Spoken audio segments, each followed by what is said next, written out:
The mouth is also referred as oral or buccal cavity. It is located inferior to nasal cavity and anterior to face. It is formed by the cheeks, hard and soft palates, and tongue. The cheeks form the lateral wall of oral cavity. It consists of lips or labia that are fleshy folds surrounding the openings of the mouth. The oral cavity is separated into two parts, which is oral vestibule and oral cavity proper. The hard palate is anterior portion of the root mouth. Is formed by maxilla and palatine bones, the bony part between oral and nasal cavities. The soft palate, which form the posterior portion of root of mouth, and arc-shaped muscular partition.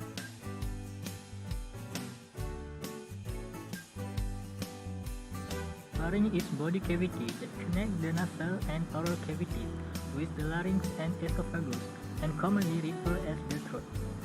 Larynx involved in digestive and respiratory system. Larynx is divided into three parts, include the nasopharynx, oropharynx, and laryngopharynx. Esophagus located behind the windpipe and heart and in front of the spine. Just before enter the stomach, esophagus pass between the diaphragm. Esophagus is a muscular tube that connects the pharynx with the stomach, and esophagus was lined by moist thin tissue that called mucus.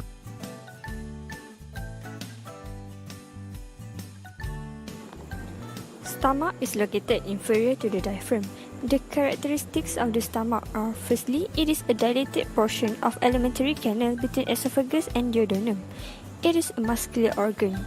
Stomach is covered by the peritoneum, so it is an intraperitoneal organ that has pear shape or J shape. Small intestine is divided into three parts, which are duodenum, jejunum, and ileum. Duodenum is C-shaped tube attached to stomach. It is 25 cm long and 3.75 cm width. It is the first and shortest part of small intestine that curves around the head of pancreas, begin at pylorus on right side and ends at duodenojejunal junction on left side. Duodenum is partially retroperitoneal. It is divided into four parts. The first part is superior, followed by descending, horizontal, and ascending part. Smooth muscle lie in the first part of duodenum, whereas plica secularis lie in the second part of duodenum. Major duodenal papilla is a small rounded elevation at site where bile duct and main pancreatic duct pierce middle wall of second part of duodenum. In this part, we will explain about jejunum and ileum. Jejunum begins at duodenojejunal flexure and ileum ends at ileocecal junction. The length of the jejunum and ileum is about 6 to 7 meters long. The vascularity of the jejunum is greater, so that's why the color of the jejunum is depicted in red. Meanwhile, the vascularity of the ileum is less than the jejunum. That's why the color of the ileum is paler pink.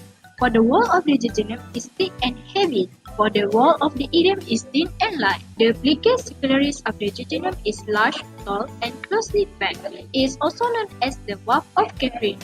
Meanwhile, for the ileum, the plica secularis is low and sparse. It is absent in the distal part. For the pair patches is few in the jejunum, while the ileum have many pair patches. Large intestine is the last part of gastrointestinal tract. It begins in the right iliac region of the pelvis just at or below the waist. It is joined to the end of the small intestine at the cecum via the ileocecal valve and continues at the ascending colon across the transverse colon and descending colon to the rectum and is enjoined at the anal canal. Rectum is the final section of large intestine terminating at the anus. The rectum is about 13 cm long and begins at the rectosigmoid junction, the end of sigmoid colon. The rectum follows the shape of sacrum and ends an expanded section called rectal ampulla with phases of thought before they are released via the anal canal. Anal canal is the terminal part of large intestine. It is situated between the rectum and anus below the pelvic diaphragm. It is about 2.5 to 3.5 cm long. It is passed downward and backward from rectal ampulla to anus and surrounded by internal and external anus sphincter. Its lateral walls are kept by levator, anal muscle, and anus sphincter.